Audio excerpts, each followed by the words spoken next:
Okay, so today we'll see inter-thread communication.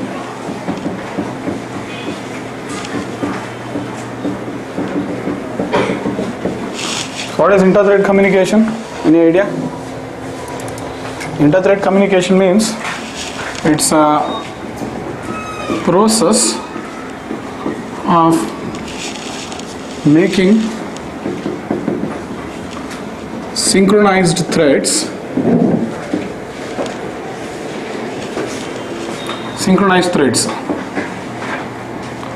communicate with each other.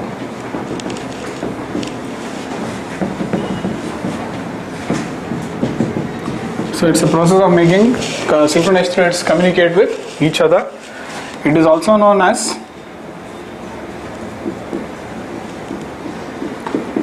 thread-to-thread communication.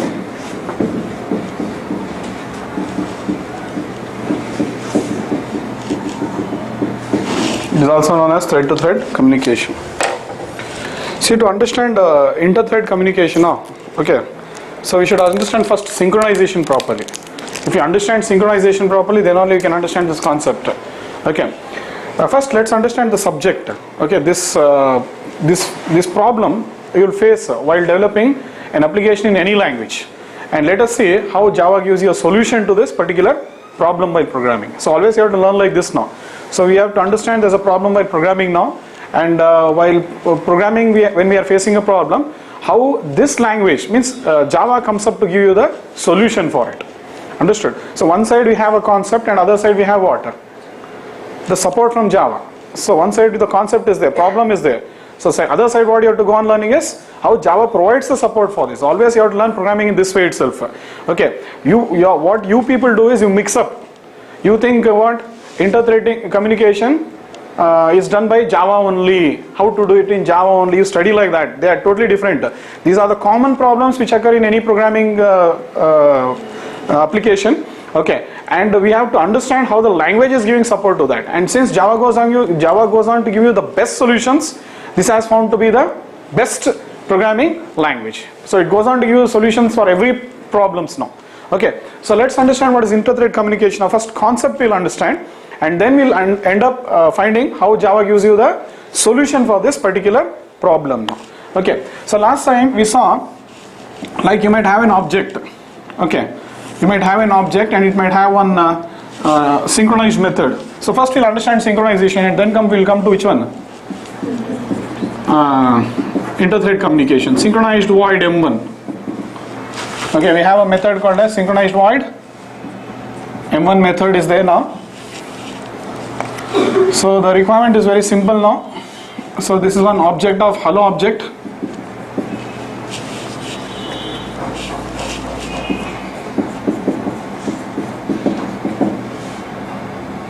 Okay, so I have two threads now. A thread and B thread. Two threads. And in the run method, we are calling the same M1 method. You know how to do this now? Last class I showed you. H dot M1. You will have an instance variable of hello in both the threads. Here also I will have what? Instance variable. So this H also will refer to the same object. This H also will refer to the same object. You know synchronization now. So when two threads are accessing a synchronized method, it is guaranteed that only one thread will execute it. Understood? So when one thread is executing a synchronized context, it can be a method or it can be a block. Irrespective, block is this one. Synchronized what? Any object. You can synchronize any object. So whenever it is executing a synchronized method or synchronized block, okay, that time only one thread can enter there. So only one thread can enter what? A synchronized context. It can be a method or it can be a block. So if A thread goes on to execute, what will happen for B thread? B thread will be in block state. If A thread is executing, B thread will be in block state. Last class we saw all this. Perfect, everything is fine here. But sometimes it so happens, see, the requirement will be this. Understand the requirement now. So, see, okay. You know, last class we studied the concept of synchronization. Synchronization, what is the concept of synchronization? Allowing only one thread to access that method at a time. Okay, by default what happens? By default, multiple threads can access the same method at the same time. Concurrently they can run. Okay, by default. If you want only one thread to enter that synchronized context, yes, that problem is there now. So how does Java solve this problem for you? With the help of synchronized keyword. Very simple, means very great problem, but solved with the help of a simple keyword. A big problem is solved with the help of a simple keyword. Now this is solved. Okay, this is done. The next problem what arises now? So you're clear with what is synchronization now? Are you clear with what is synchronization? So now let's come to inter-thread communication. In inter-thread communication, what happens, you know? You are having synchronized void, M1 method is there. Same process, A thread is there, B thread is there, no difference. Same thing. Means multiple threads will be using that object. Okay. But the problem is what? When one thread completes execution only, then only the other thread can execute here, no? Why? Because when one thread is executing that method, no, it has acquired a lock onto it. When one thread is executing this, it has acquired a lock onto it. Sometimes that lock is also known as monitor. Both are same, not much big difference. Okay, so when a thread is executing a synchronized context, it will acquire a lock. That is why it will not allow other threads to execute. Are you following this now? Why it will not allow other threads to execute? Because it has acquired a lock onto it. Are you clear with this now? So once a thread acquires a lock onto it, no other thread can enter now, execute this. Okay. So this is the problem. So now supposingly if two threads are executing now, what happens? Till one thread completes, another thread cannot enter now. Why? Because one thread has taken the lock. The other thread cannot enter and execute now. Okay. So sometimes this might cause problems. Okay. So what happens is, in some conditions, what will happen? Okay.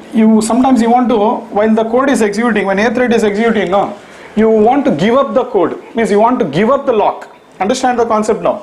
When thread is executing now, A thread is executing. So till A thread completes execution till where? Here, it will not give up the lock. Till A thread gives up the, till A thread, gives up the lock or completes the execution, B thread cannot execute only. You might call your thread dot sleep. We called, last class we called what? Sleep. In spite of that, what was happening? Till A thread completes execution, till the end, it was not leaving the lock. Understood? My requirement will be like this now. What will be the requirement? Forget sleep now. Okay. Now what will be my requirement? I want to immediately give up the lock and allow another thread to execute. That is where one method has been provided for you called as wait. So what does wait method do now? It pauses or temporarily suspends. It temporarily suspends an executing thread and moves it into which state? Waiting state. We are left with the last state now. All states are over. So now the thread will be moved from running state to waiting state. Immediately it will move. Okay. And all the lines of code below this will be what? Skipped. Code will be skipped. Any lines of code below the wait method will be skipped. So it immediately gives up the lock. Understanding now? As soon as the wait method is encountered, okay, a thread is executing this. As soon as the wait method is encountered, immediately the lock is released and now the thread moves into waiting state. Now another thread will enter now, okay, and it will start executing this. It will come now, B thread, it will go on executing. But the problem is B thread will complete execution. Now when will A thread come now? So in fact you have to notify a waiting thread to come from what? Waiting state to running state, runnable state. From waiting it will move to runnable. From runnable, same process. Okay, so that is where these two methods come now, wait and notify. Okay, see there are overloaded methods. Wait, one more wait is there, long, int and all is there, one more wait is there, leave, one more is there, see notify and notify all. These are the 5 methods what you have to understand now. So what does the wait method do? Temporarily suspends an execution. It suspends and moves a running thread into waiting state. It temporarily suspends and moves the running thread to waiting state. Now another thread will be there now, it starts executing. So that will also complete execution, but until and unless you say notify, the other thread will not be moving from waiting state to runnable state and then to running state. So notify is mandatory for what? Moving a thread from waiting state to runnable state. Now there is one more, notify and notify all. What is the difference? Notify will move a single thread from waiting state to runnable state. Notify all will do what? Move all the threads from runnable state to running state. So notify only one among many waiting threads in the waiting state. Only one will be moved. Okay, now which one is moved? It is decided by the JVM thread scheduler. It is decided by the JVM thread scheduler. One will be moved, but notify all will move all the threads. So such a huge complicated subject has been resolved in Java with the help of what? Just 3-4 methods. A huge big issue it is. In C, C++ and all, if you go on to code this, if you have this problem in coding now, this is a very big issue. And the developer really faces a lot of problem to resolve all this. But in Java they are telling, okay, use these methods. Means we take the help of what? Java's library for everything. So Java has got an excellent library for what? Any programming problem now. For multi-threading you are seeing, full support is coming from where? Library itself. Some methods are there in where? Class thread, some methods are there in class object. So these are the methods which are present where now? In class object, and you can call them directly because any class is inheriting which one? Class object. Directly you can call it.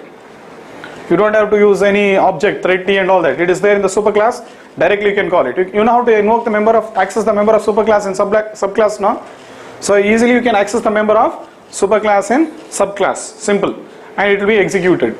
Now one more thing about wait and notify is they should always be used in what? A synchronized context only.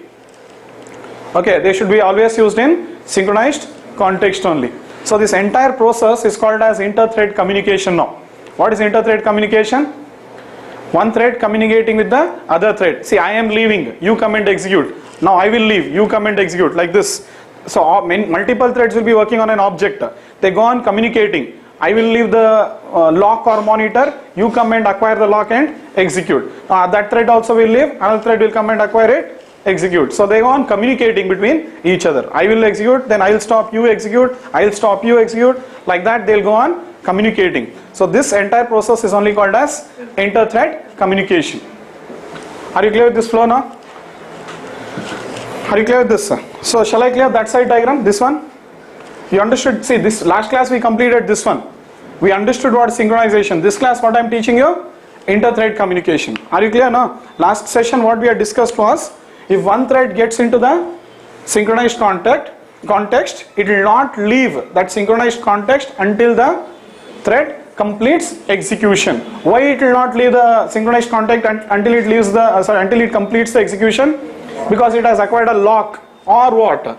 Monitor. They sometimes call it as monitor also. Both words interchangeable, no problem. So that is the problem. But sometimes what happens? When a thread is executing a synchronized code, you want to give up the monitor or you want to give up the lock. There will be conditions. So that is when what will you do? You will use wait and notify. So very clearly you will understand, this is the concept now. Very clearly you will understand when you see an example for this. Are you clear with the concept now? What is inter-thread communication? Now think of how do you do it in C language or C++. Assume that there is a method. Now creating multiple threads, allowing it to access it, then waiting, notifying. Imagine how big tough it is. But in Java it is so simple, down to earth. Understood? So concept of multi-threading is huge. But Java is bringing down multi-threading to very basics of programming. Understood? So one side is multi-threading subject, other side is the support of Java for multi-threading. That's how you have to understand always. Are you clear with this? So I'll clear this diagram now. It's almost all same. Okay, only difference is we are using synchronized and this one now. So now there are some differences which will be there now between notify and which one? Wait.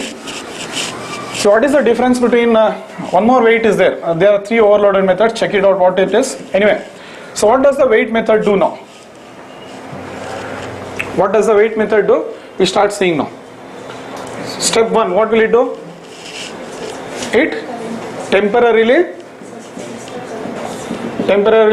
suspends the current execution of current thread. The execution of current thread. Then what will it do? Moves the thread moves the running thread from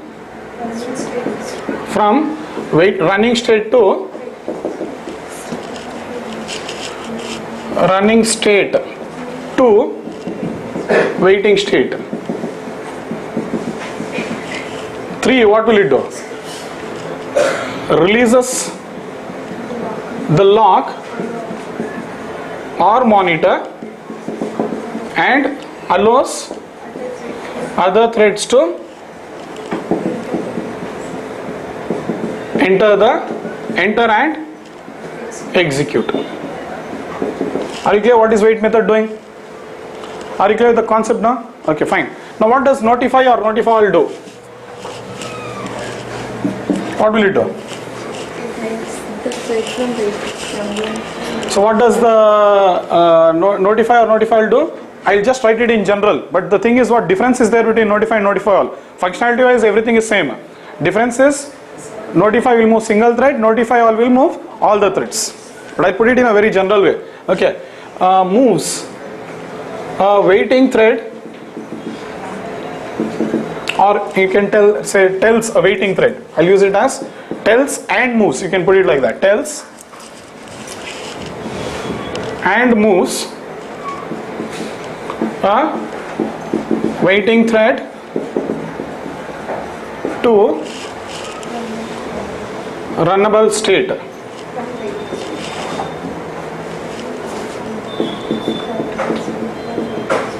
Then next what it will do? In fact, notify also gives up the lock. Wait and notify both will give up lock, but wait will give up the lock immediately. Notify will do what? Gives up the lock after the method completes execution. Full method should complete. Supposingly here, wait is called, all the statements will be skipped. Notify is called, it has notified, but still continues execution. Understood? Notification will happen, but it is not giving up the lock. It will continue the execution till the end. Notify will continue the execution till the end of the method, but wait will give up the lock immediately. Now I might have a question. What happens if I don't call notify? Anyway, it's going to execute.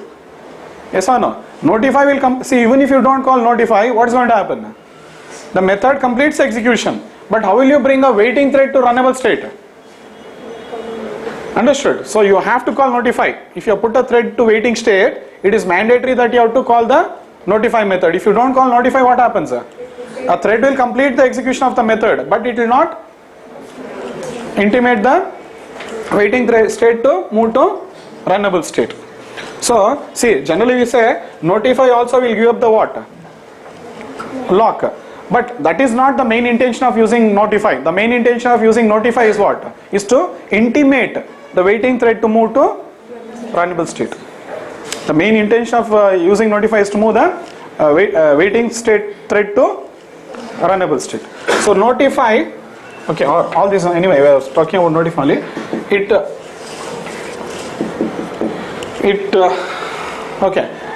releases lock only after completion of the synchronized code execution.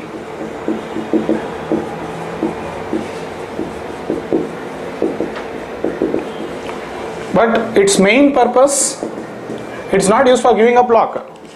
Its main purpose is for moving a waiting thread to runnable state.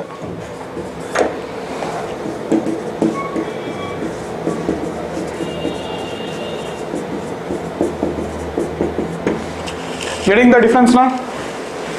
Understood the behavior? Okay, I'll show you the life cycle of the diagram also. Which one? Thread life cycle we have seen. You'll see that. And if you understand this much, example is very simple now. So that's it, your interview questions, they have come out now. what is wait, what is notify, what is notify all. That's it. Okay, and these are the methods which are used for what? Inter-thread communication. Understood? Okay, and they have to be called in the synchronized context. If you don't call it in the synchronized context, one exception will be caused. Illegal monitor state exception. I'll be showing you all that. Understood? So there's nothing more in inter-thread communication. Little complicated subject. Reason is you have to understand first synchronization. If you understand synchronization, inter-thread communication is dead easy. Directly if you think I'll learn inter-thread communication, not possible. First you have to understand a concept of synchronization, locking and all that you have to understand. Then it's very simple. Okay, see, we have seen this life cycle diagram.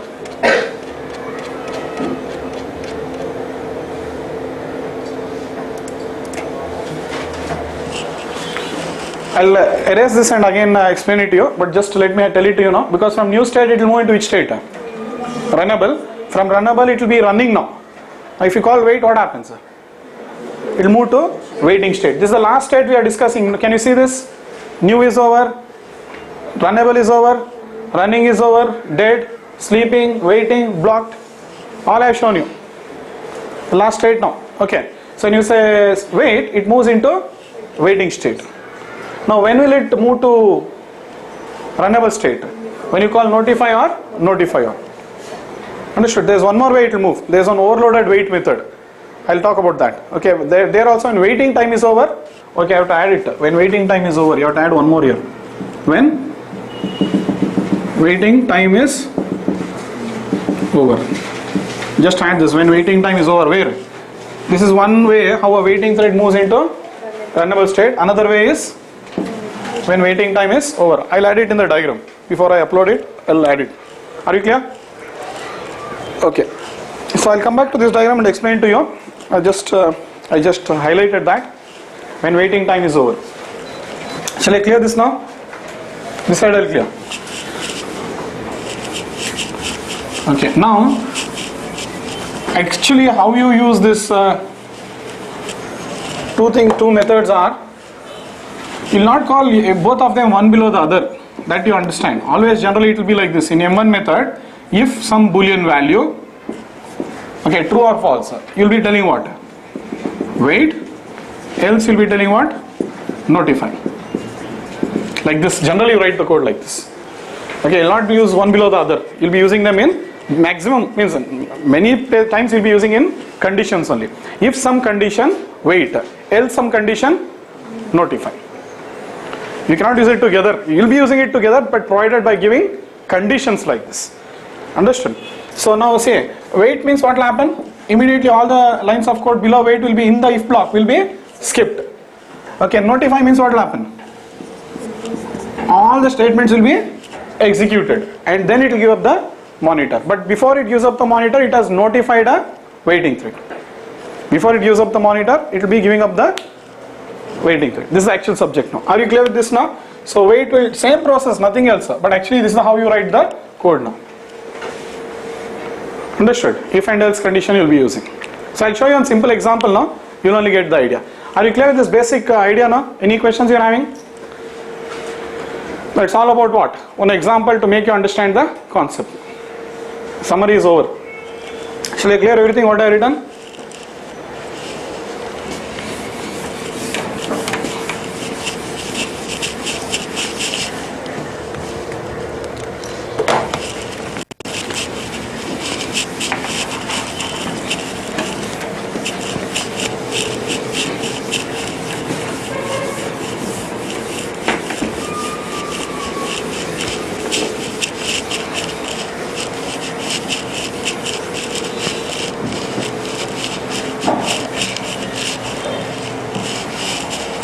One good example is there. This is there in the fourth project.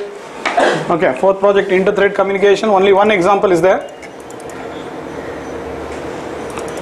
A very simple example. There is a class called as hello now. It is eyeing what now? One push method. Designing one push method. And a very simple logic is there. I'll write it for you. And there is one more method called as pop. Two methods are there, push and pop. Both are synchronized. So a class can have two synchronized methods, yes or no? But if one synchronized method is executing by one thread, another thread cannot use any synchronized method. Push also it cannot call, pop also it cannot call. Because once a thread acquires a lock onto an object, it cannot call any other synchronized method.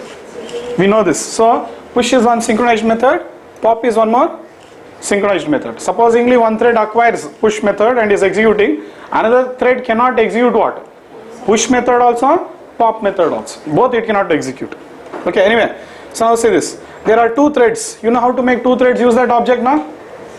I'll draw it to you. Just observe the code. Producer implements runnable. Okay, consumer implements runnable. What is the producer trying to do? It is calling the push method and it will send on int value. Means first time it will send what? 1. Second time when it invokes the method it will send 2. Third time when it invokes it will send 3. Like this it goes on sending the which one? Arguments. So let's see what is the push method doing. Push method will do nothing. Forget this part of the code. It will accept the int and stores that value of int into what? Instance variable. That's all. Push method will accept the int and stores that value into what? The instance variable. Push method is doing that much. This part you forget. Now what is pop method doing? It will call and what is the consumer doing? Consumer. Producer is calling the push method. Consumer is calling which method? Pop. Now what is pop method doing? It will print the value stored in the instance variable. Maximum they are doing that much. So that will go on storing, this will go on using. It's something like that. Producer goes on to puts the value. Consumer goes on to use the value. Understood? That's all the concept. Okay, in between I used wait and notify. So the producer, what it will do, it will call the push method. Producer will call the push method. Are you getting it now? Okay, I'll write it, diagram I'll write, but just notice the code. And consumer goes on to call the pop method. So this is done. Now I'll create the two threads. See, I have created one hello object. These are the two threads. Which are the two threads? Producer and consumer. So these are the runnable objects. I'll give them to the two threads. These are the two runnable objects. I'll give the two runnable objects to the two threads and I'll start it off. And this is how you'll get the output. See the output first. Then we'll see how it is happening. 1 is pushed, 1 is popped, 2 is pushed, 2 is popped, 3 is pushed, 3 is popped. So one time producer will execute, then consumer will execute. Producer, consumer means only if it puts the value then it can get the value, no? So this is how it goes on happening. So let's understand the code. I'll write it and I'll explain it to you. You got the output now? So this is what you have to keep in mind and now we'll understand how it exactly happening now. See, 1 is pushed, 1 is popped, 2 is pushed, 2 is popped. There are totally 3 threads, main thread, T1 and T2. Okay, producer, consumer, 2 threads, understood? So there are totally 3 threads now. And main thread will complete of execution here itself. Now it's between what? Only producer and consumer. So they go on executing. But first producer has to execute, then consumer will execute. Like this communication will go on happening. As soon as it adds, immediately consumer will be intimated. How it will intimate? It will give up the lock now.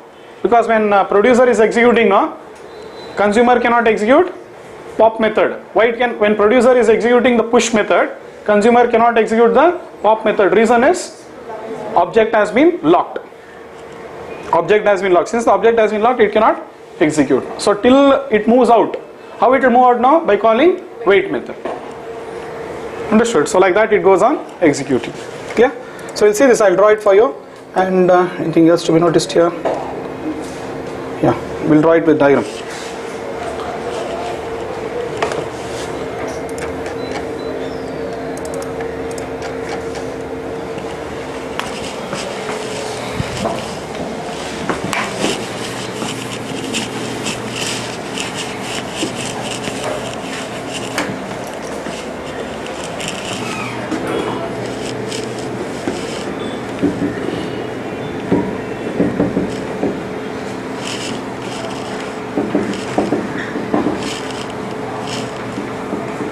I'm just writing the same code.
Where do I write pop method?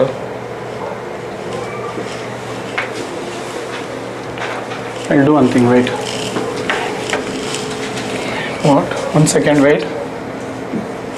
It's correct, the code, but just I'll write it in a better way. If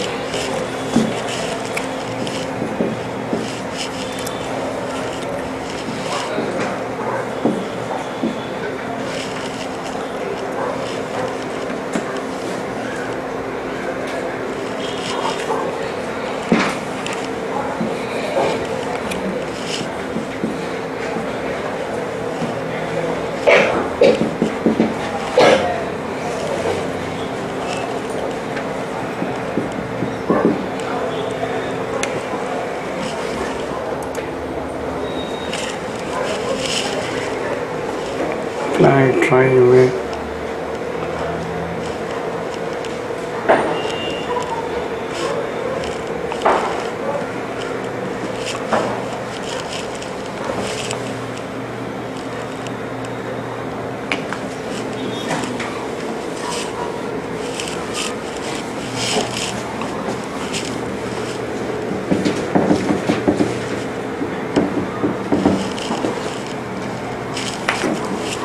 Syntax is equal to 0, flag is equal to.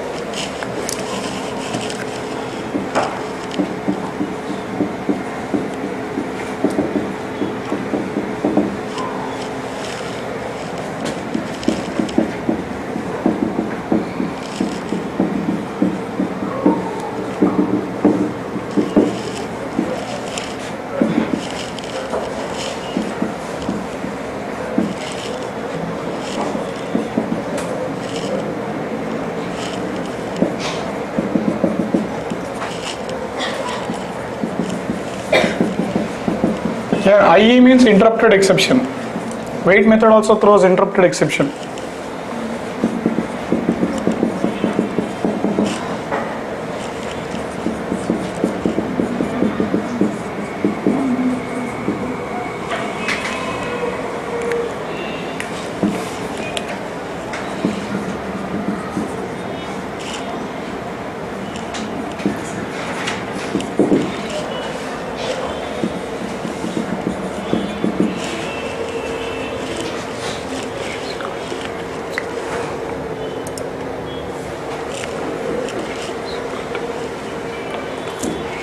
Push, if flag, try, wait, catch, interrupt, exception. This is pushed.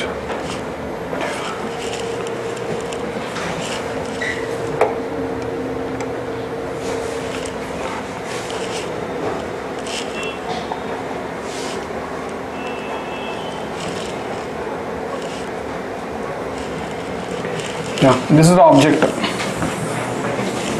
Design how many methods? 2 methods. Which is the, what is the class name? Hello, no? Yeah, it is hello object. Now there are 2 threads. One is the producer and the other one would be consumer. So in producer, what is happening? You are calling h dot push method and you are looping now for int I is equal to 1, I less than 7 or something, I plus plus. What are you doing here? Invoking h dot push and sending I plus 1. What is it? Okay, I've used a variable, no problem. Int a is equal to 1, a less than 7, a plus plus. Here also push of a plus plus. You can go through the code. See, for int a is equal to 1, a less than 7, a plus plus. H dot push method is getting invoked, and what will you do? First, what will it do? It will I is equal to 0. 1 second. I is equal to Okay, any value you can give.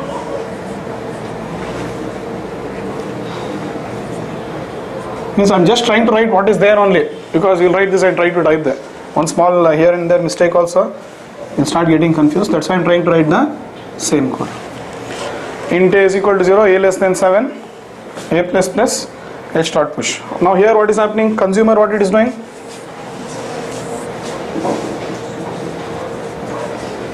In its run method, it will just call. Oh, okay. What has happened here is, one second, this run method, it's been done in a different way. One second.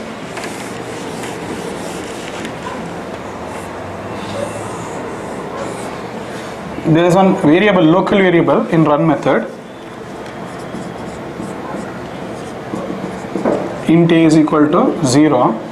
There is a local variable, and int a is equal to 1. There is a local variable for int I is equal to 0, I less than 7, I plus plus.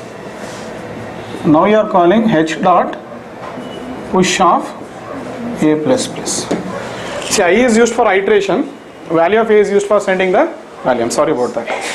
Understood? I is used for iteration and value of a is used for providing the value. Okay.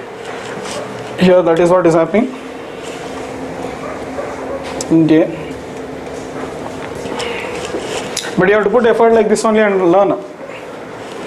Okay.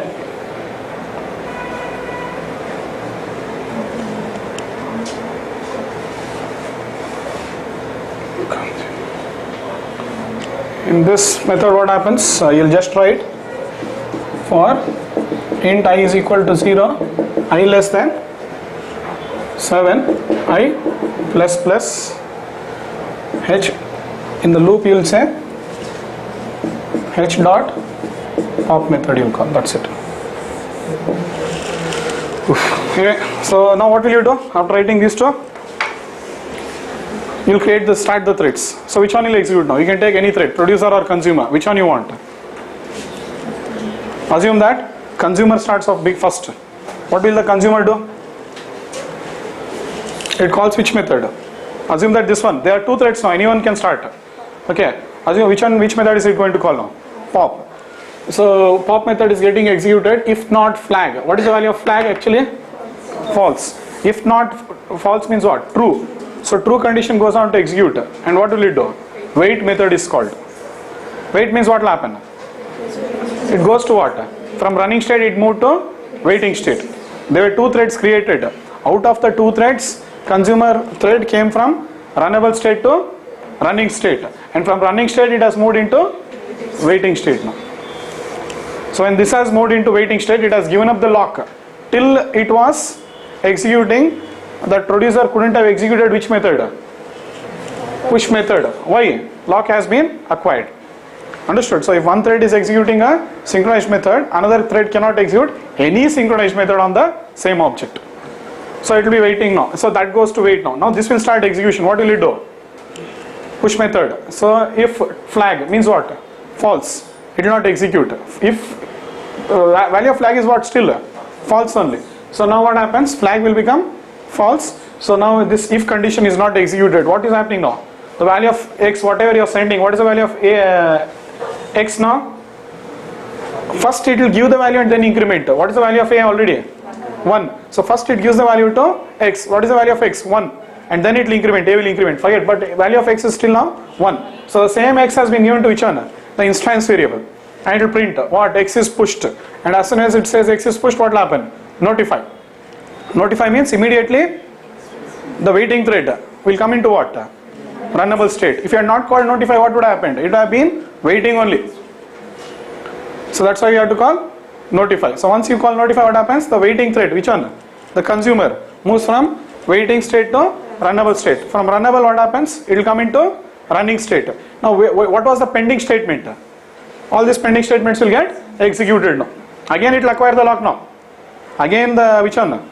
So only one thread will be executing, and whichever thread is executing, it will acquire the lock and it will execute. One is popped. Understood? Flag is equal to false. Again the value of flag was true, now it becomes false, and it will say notify. Now there is no thread in waiting state. When there is no thread in waiting state, nothing will happen. So now this will also complete execution, that will also complete execution. Again both of them will go into what? Runnable state. Now again you tell which one will enter. It is undecided. Again if that enters, what happens? Fine, it will execute smoothly. Why? Because the value of flag is what? False. If flag will not execute, false, it will not execute. Value of x is given to x, it's 2. Then what happens? One is pushed, notify. Again it calls notify, nothing will happen because there is no thread in the waiting state. But again, after this thread completes execution, supposingly now both the threads are again in which state? Runnable. Again by chance same thread goes to what? Running state. See now what is the value of flag? Sorry, yeah.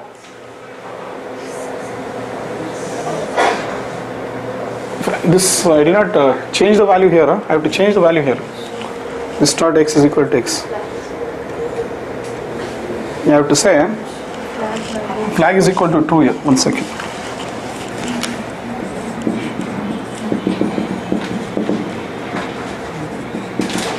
So by the time it had completed, what was the value? True.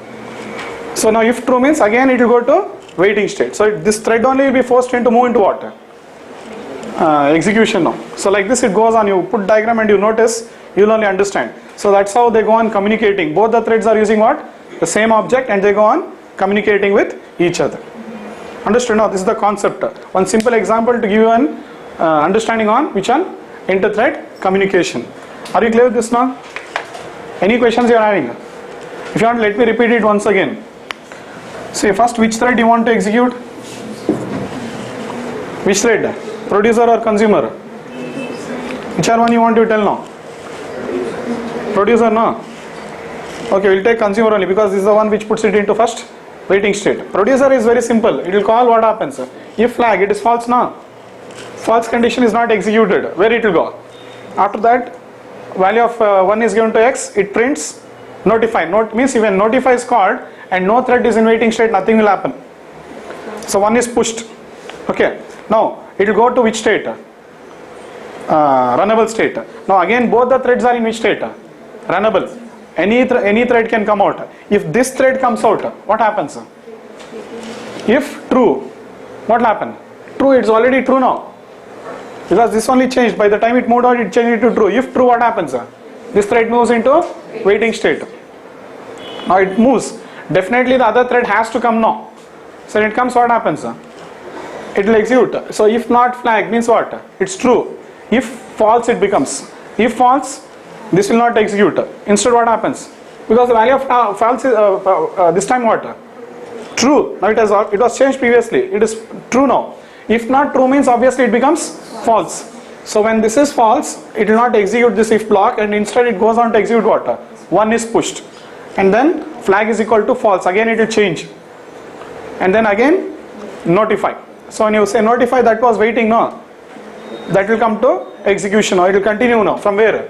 Here only. This dot x. 2 was already sent. It will give the value. Now see, till 2 value was updated, and means till 1 value was completely used, 2 is not getting updated here. Understood? So now when 2 is given, again what it will do? Flag is equal to true. It will change. Means like this it goes on. Just go on to see how it happens. Clear? So this is the concept of wait and notify. You can draw diagrams like this. Again refer to which one? The life cycle diagram, and understand it very clearly. Understood? So this is one good example what you can have for inter-thread communication and wait and notify. So if you want to do inter-thread communication, we use the wait, notify, notify all methods. In Java it is very simple. Doing inter-thread communication in Java is very, very simple. Do not think which one? Java is difficult here. You have to understand the concept of what? Inter-thread communication. If you understand inter-thread communication, support from Java is very, very easy. Like that you understand. Understood? Directly you club both, which are inter-thread communication and also Java also, and you'll start blaming Java is difficult, Java is difficult. It is not at all the case. The same concept you try to do it in C, you'll understand how difficult it is. Keep one method in C or function in C, allow only one thread and allow to notify like this, let me see. It becomes very, very difficult, but in Java it has been achieved in a very simple manner. Understood? So this is output what you are seeing. Just you better is you go through the code, don't depend on what I have written here. Okay, might be I made some mistakes. I try to write maximum to a great extent, but it will not be possible. Okay, so better is you refer to this code and then only you can execute this. Okay, code will be given to you now, you can refer to that. Fine. Next is you can, while executing also, you can refer to this diagram. What is happening? From new, both the thread will come to what? Runnable. From runnable, one will be in running. So one will go to waiting. Another thread will enter from runnable to what? Running. It will notify. It will complete the execution. After completing the execution, where will the thread go? That will go back to runnable. Supposingly producer completes execution, completes, it will go back to runnable. But before going back, what it has done?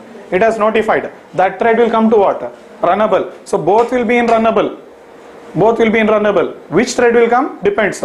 If one thread comes early, it will be put into waiting state. If it comes late, no problem. It will execute normally. Understood? Like this it goes on happening. So keep this diagram and learn. Otherwise, little bit confusing.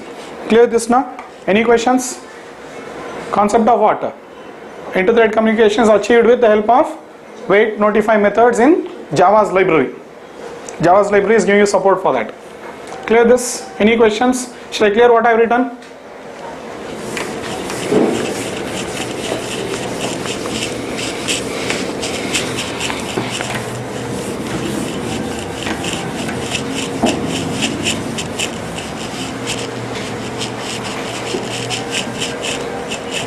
You can see here very clearly now. Producer, consumer both will enter. One will move. One is executing fully fine, no problem. Other one, wrong one executes. It will be put into waiting state. Now the correct one executes. After completion, it will call notify. After calling notify, that will move to waiting state. But this thread also has completed execution now. So that will move into what? Runnable. So both will be in runnable. And the right thread will be picked. Why? Because even the wrong thread is picked, it will be put into waiting state. No issue at all here. Understood? Because see, here we can't decide which thread will execute. The scheduler can pick any thread. Consumer thread also it can pick. Producer thread also it can pick. But once it is picked, if it is the wrong thread, what we do? We put it into waiting state. If it is the right thread, we'll allow it to execute. Means it is controlled by the flag, boolean. If true, wait, else, something like that, we go on executing. It's controlled by the flag. Right thread and wrong thread is controlled with the help of a flag here. Boolean, true or false. Clear? Okay. Some notes for inter-thread communication now. What is inter-thread communication? The first point. It's a process of making synchronized threads communicate with what? Each other. Okay. Fine. Next point. Inter-thread communication is a mechanism in which a running thread is temporarily suspended and moved out of the synchronized code. Synchronized code means what? It can be a method or a block. Then another thread is allowed to enter into the synchronized code and execute. In bracket I put, remember only one thread which has acquired the lock can execute the synchronized code. Understood now? Fine. Now it is supported by the following methods of object class. Now see here, please note that there are also two more overloaded wait methods in class object. I'll come back to that. Now what is wait method doing? It temporarily suspends the execution of a running thread and moves the thread into what? Waiting state. This waiting thread waits until another thread enters the synchronized context and invokes notify or notify all method, or until the specified waiting time is over. There is one more wait where we pass one argument of type long, number. So it will wait for that amount of time. Before that time, if you say notify, fine, it will move from waiting state to runnable state. If your notify is not invoked, what will happen? After the time is over, after the waiting time is over, it will move from waiting state to runnable state.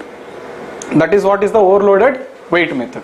Okay. So then when a thread waits, it releases the lock for the other threads to use. The wait method gives up the lock immediately. Are you clear now? It will give up the lock immediately and allows other thread to use that object.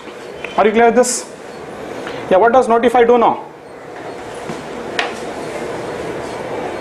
What does notify do?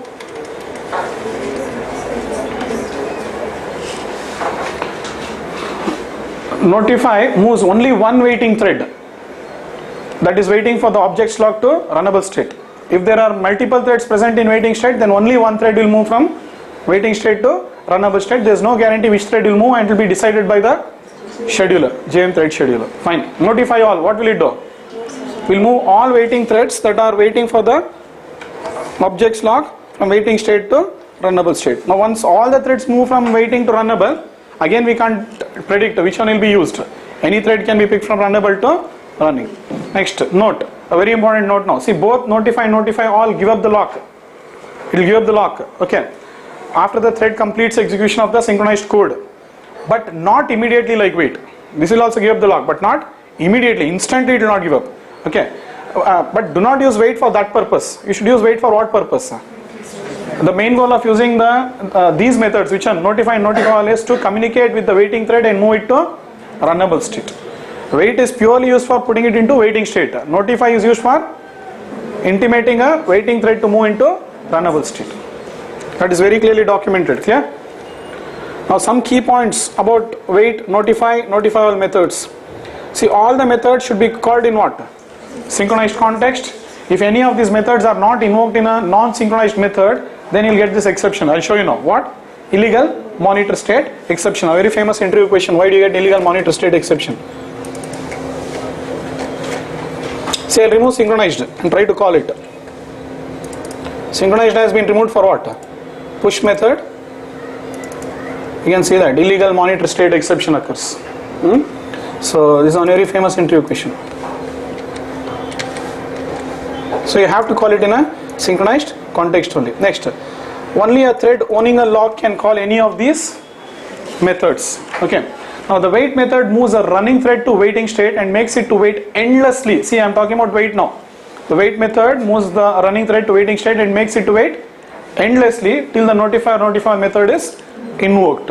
Now the overloaded wait method, long time you have to send, moves a running thread into waiting state and makes the thread wait until notify is invoked. If the notify method is not invoked, then the waiting thread moves to runnable state after the specified waiting time is over. Understood? So if you want more information, check out here. Go to your documents. Which one? Don't go through the which one. First refer to Java documents. I have added it. See, internet is not there. I have added it to what? Favorites. Okay, here you can see java.lang now. Yes, java.lang. You can go, and these methods are present where now?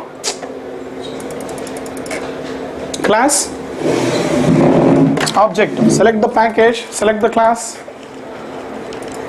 and now you can see which is the wait method we are discussing. This one causes the current. See, first is this one causes the current waiting thread to wait until another thread invokes it. Endlessly it will wait, but this wait invokes it or the specified amount of time has been elapsed. Understanding now? One more wait is there, int nano, and this is supported only in operating systems which support nanoseconds programming. Don't bother about that. Understood? Nanoseconds programming and all that. Don't bother too much about that. This is on one more wait. It means one is long timeout and int nanoseconds what will pass. Hey, leave that. So now see this. The overloaded, so you understood what is the overloaded wait method now? Yes. Fine. Notify and notify all method tells a waiting thread to move into what? A runnable state. Now notify also gives up the lock, but only after the execution of synchronized code completes. Yeah? Fine. What is the difference between wait and sleep now? Very famous interview question. All our interview questions next. Okay. So the sleep method does not release the monitor. That is the difference. Yesterday we saw, means in the last session, sleep means what? Does not giving up the lock. But here wait means what? Giving up the lock. That is the major difference. Okay, it releases the lock or monitor. Now sleep is used for pausing an execution. It will just pause. Again it will continue. Which thread? Same thread will continue. But here what happens? It is used for inter-thread communication. Okay, it can be used in any method. Sleep can be used in what? Any method. Okay, but this has to be used in synchronized context only. Now see, a sleeping thread moves into runnable state when the specified sleeping time is over. This will move into what? When the specific means when notify is called, or when specified waiting time is over. These are the differences. Okay, now some of the more interview questions. What is inter-thread communication? It is a process of making synchronized threads communicate with each other. It is also known as thread-to-thread communication. Very cream interview points I have put now. Just learn them. Now what is wait? Same story. What? It temporarily suspends the execution of a running thread and moves the thread into waiting state This waiting thread waits until another thread enters the synchronized context and invokes the notify or notify all, or until the specified waiting time is over. But most important is when a thread waits, it releases the lock for other threads to use. What is notify? It moves only one waiting thread from waiting state to runnable state. Runnable state, remember. Okay. Now it moves all waiting threads from waiting state to runnable state, which are notify all. No difference. Only difference is single thread and multiple threads. Okay. Now what will happen when you call wait or notify in a non-synchronized context? It will cause illegal monitor state exception. Now this is definitely an interview question. Which are the methods which give up or release the lock? Wait, notify, notify all. All the methods give up the lock. But difference is wait method releases the lock immediately, but this will release the lock after the execution of the synchronized code completes. Means if wait is used in, see, this is M1 method. If you use wait here and there are some statements, immediately the lock will be given up. But the same in M2. There are some statements, notify. There are some statements below this. In my program, notify has been used in the last. In my program which I showed you now, it is used in the last.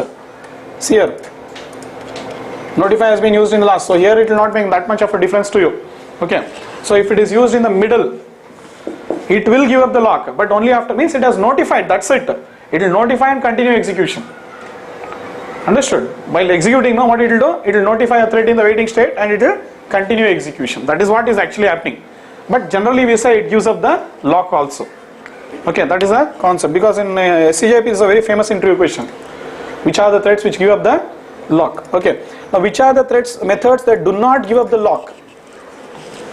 Sleep, yield and join methods. They do not give up the lock. Sleep will also not give, yield will also not give, join also will not give up the lock. Fine. Now this is about inter-thread communication. Some more interview questions are there, we'll cover up. What are the deprecated methods of class thread? Just learn it off. These are the deprecated methods. Which one? Suspend, resume, stop and destroy. Why are these methods deprecated? All these methods were causing serious system failures and other performance problems like deadlock. Understood? So don't bother. What is all that? Slowly you'll understand later. But that's why they were eliminated. Clear this?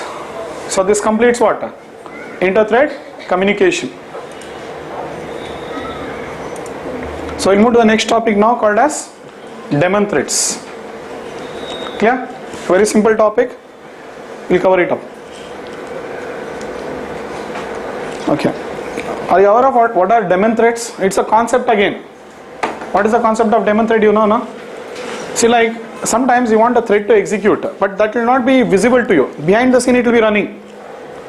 Behind the scene it will be running. Like example, when you are using MS Word, you are typing. Typing is one thread. You are printing, that's another thread. But meanwhile, invisibly, one more thread will be executing. What is that? Spell checker, grammar checker. So they are invisible threads. So they will be running. They will keep on running till your application is running. And as soon as your application shuts down, those threads also will die.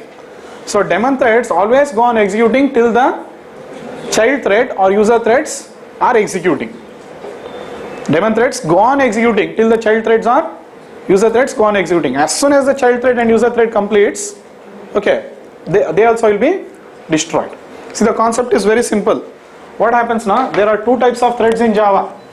There are two types of threads. One is the user thread or child thread. One second. Correct? But user thread or child thread. Okay. So these are known as foreground threads.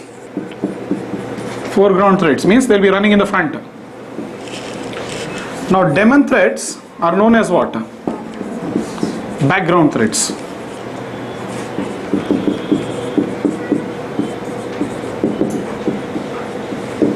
So they'll keep running to give support to your application. Like for MS Word, there are two invisible threads which are running. MS Word application, there are two invisible threads running. Similarly, when you start your JVM, there is one in JVM now there is one daemon thread. In JVM there is one daemon thread. And then very good example now in Java. Okay, one good example of a daemon thread which is created implicitly. one daemon thread which is created implicitly, and that is called as, can you guess, garbage collector. We don't start it, it's the JVM itself which starts it, and it goes on running till your JVM shuts down. It is created. Okay, so this is created implicitly. Now that is for JVM purpose it has created. Garbage collector has been created for what? JVM purpose. But sometimes we write our application.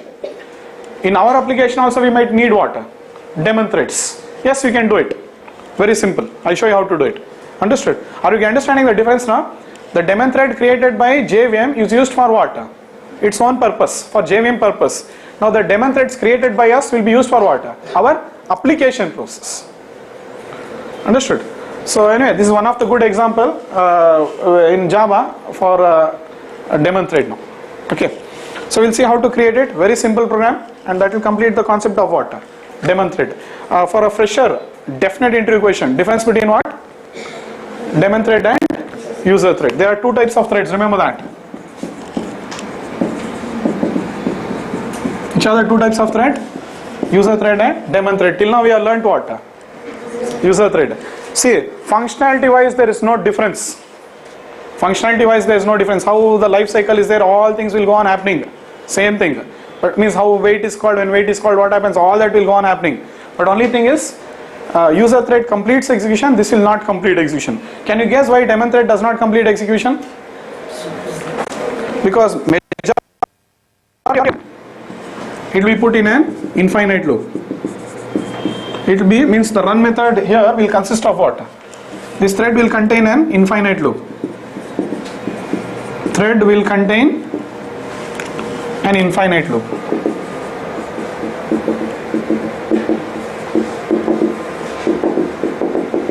So that is why it will never complete execution. Like it will be like this: public void run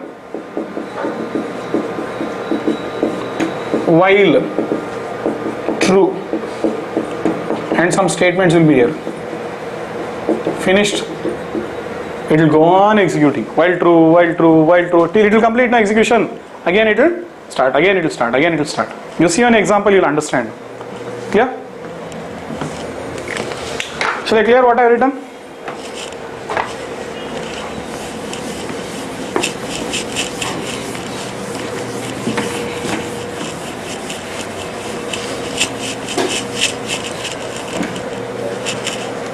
See, the daemon threads are also known as what?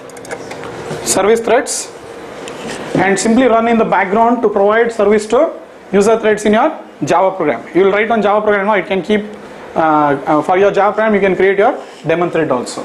Now see, sometimes you want to execute some invisible independent process. Such threads are called as daemon threads. Like example, spell checker, grammar observer in MS Word. Next, there are two types of threads: user thread or child thread. Both mean same. There is no difference. And daemon thread. Garbage collector in Java is a good example for daemon thread, which is implicitly created by what? JVM. But for its own purpose it will create. For clearing what? Dereferenced objects. Now, if required, we can also create what? Daemon threads. We can also create it. By default, all threads created by the main thread are what?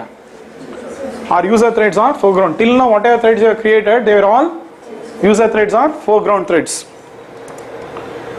Now you can create a daemon thread or background thread by calling what? Set daemon true method. Just one method you have to call. That's it. It will become what? Background thread. But remember, once a thread execution is started as user thread, it is not possible to change it to daemon thread. Understood? So we always set daemon should be invoked before starting the thread or before the start method. Means you'll say thread T1 is equal to new thread now. Next immediate line you have to write what? T1 dot set daemon true, and then you have to write start. This will be the syntax. Thread T1 is equal to new thread. Create it.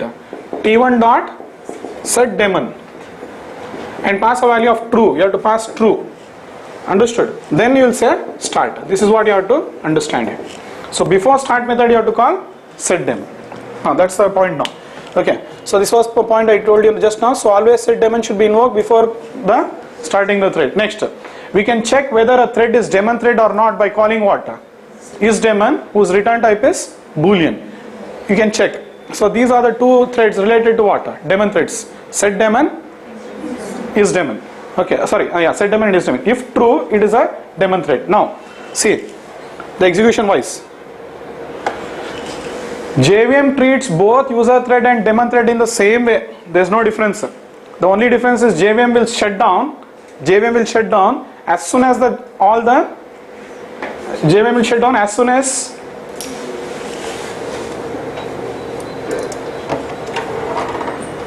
I just deleted that. As soon as all the user threads complete execution, no matter how many daemon threads are executing. No matter how many daemon, see, you can have many number of daemon threads executing, but it will not bother. JVM will immediately shut down as soon as all the user threads complete execution. Okay, JVM will not wait for the daemon threads to complete the execution. If you have a question why, it is very simple.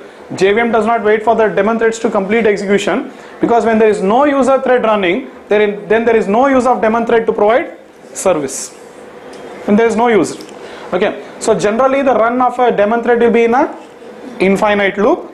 Last thing, now for a JVM to keep running, it must have at least one live user thread, at least one. Only then the JVM will be running. If there are no live user threads, JVM is going to shut down. And this is your most important entry question. You can answer that. What is the difference between user thread and daemon thread?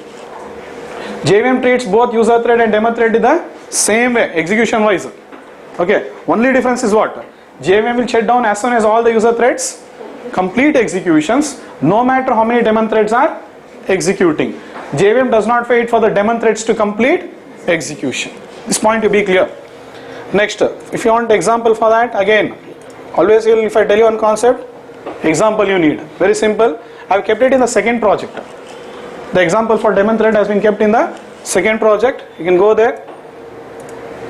Daemon thread, the third example, you can see. Understood? And it's very simple. There's nothing here. Class hello implements runnable. What am I doing here? While true, process something. Means I'm invoking a method. What is this method doing? It's a local method. It's a local method. In the implements runnable only, I've written all this code. Are you clear with this? While true, what's happening? Class hello implements runnable. That's it.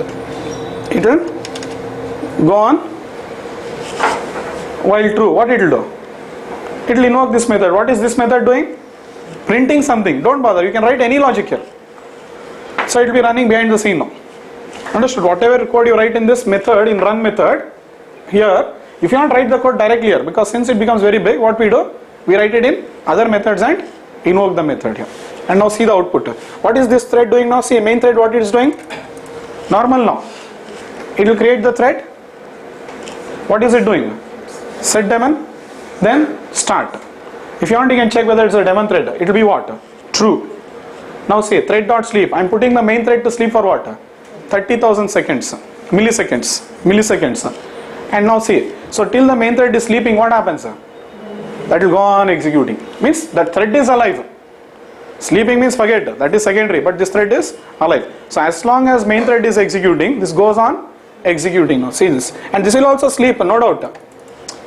Okay, so this will have its normal process. I told you, from new state it will come to runnable, from runnable it will go to waiting, from waiting it will, from runnable, from new it will come to runnable, from runnable it goes to running, from running it will go to sleeping. When time is over it will come to runnable, runnable to running, running to sleeping, same process. But difference is what?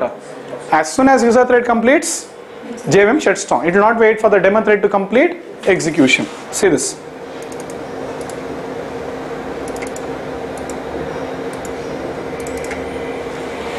So processing daemon thread, now main thread is sleeping. So this is going on executing. Main thread is sleeping for how many seconds? 30,000 milliseconds or something. So till that, it's see, begin main, end main has not executed. So main thread is alive. So it goes on. For every, see, it is processing. Understood? So this is a good example for daemon thread. So as soon as, see, daemon thread is executing, it's not at all bothered. End completes, this will also complete. Immediately it will shut down. Understood? So till main was alive, it went on executing. Are you clear this flow? So very simple program, and thread. This is a daemon thread plus boolean I printed true. Fine. So then next, if I make this, if I do not make this as a daemon thread, what happens? By default, it will be a user thread. Yes or no? If I don't say set daemon, what happens? Default it is user thread.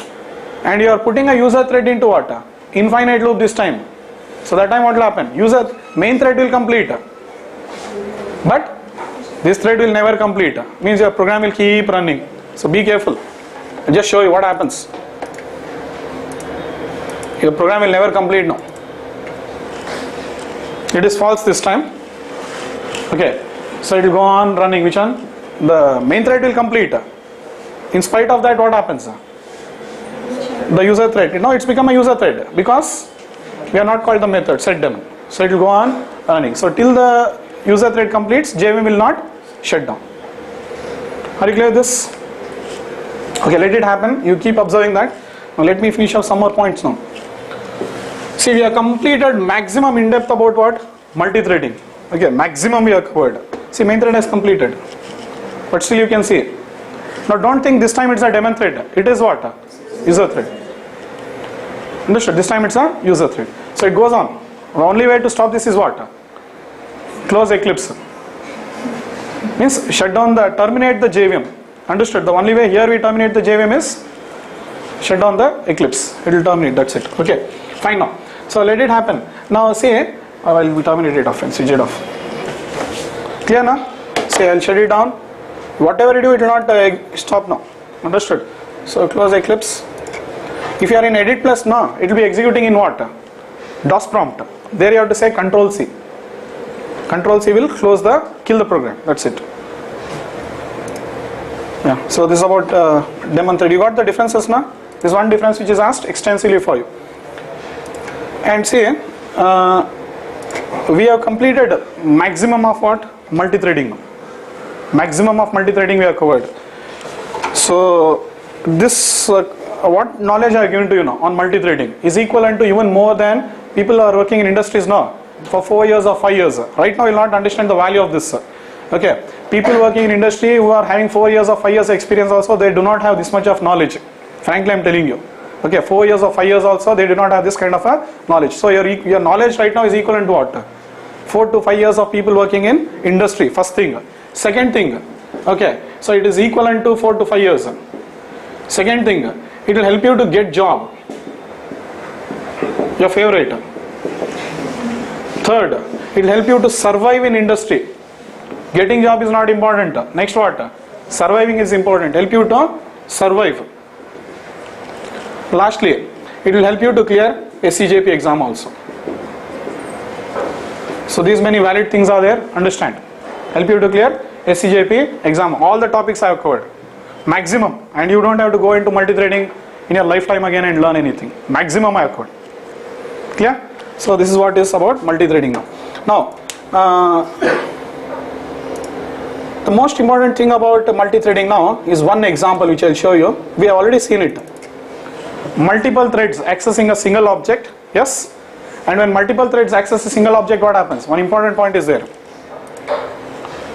All threads will have their own copy of local variables, but will use the same copy of instance variables. I had shown you this example in the second project, or where? In synchronization, I think. Instance and local variable. All threads will use what? I had shown you the output. All threads will use same copy of instance variable, but will have their own copy of local variable. This is a very, very important example. Why? You might ask. This concept will come back very powerfully in servlet programming. You know servlets now? We'll be seeing it. So what happens? Later on we are seeing there are two types of applications which can be developed. There are two types. One is the standalone application, one is the web-based application. In standalone applications, you have to bother about multi-threading. Developer has to create threads and do all that. Okay. But in web-based applications, we do not bother about multi-threading. Why we do not bother about multi-threading? Can you guess? Java is very friendly, man. Believe or not. Okay. See, we will be developing a web application. Okay. After your application is developed, it will be put into one server. Like example, it will be put into one web application server or web or application server. Like example, Tomcat, JBoss, something like that. Anyway, you don't know about this, but anyway, when I start this topic, you'll understand. So in your web application, one second,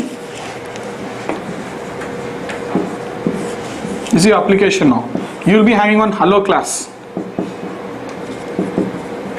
Means one servlet you'll create, or my servlet I'll write. You'll write on my servlet class. You'll write on servlet class, and here you'll have something called one method will be there. Don't worry about too much about all this right now. The only point what I want to stress now is, if you have a local variable here, it will be used by all the threads. Int x will be used by all the threads. Int y will be used locally. Int x will be used globally. Means all threads will use the same copy of x, but will have their own copy of y, because x is what? Instance variable. Now all the threads we will not create now. Who will create? Server itself will create. You don't bother about creating threads now. Okay, this concept is important, multi-threading concept. And what happens when the execution starts off?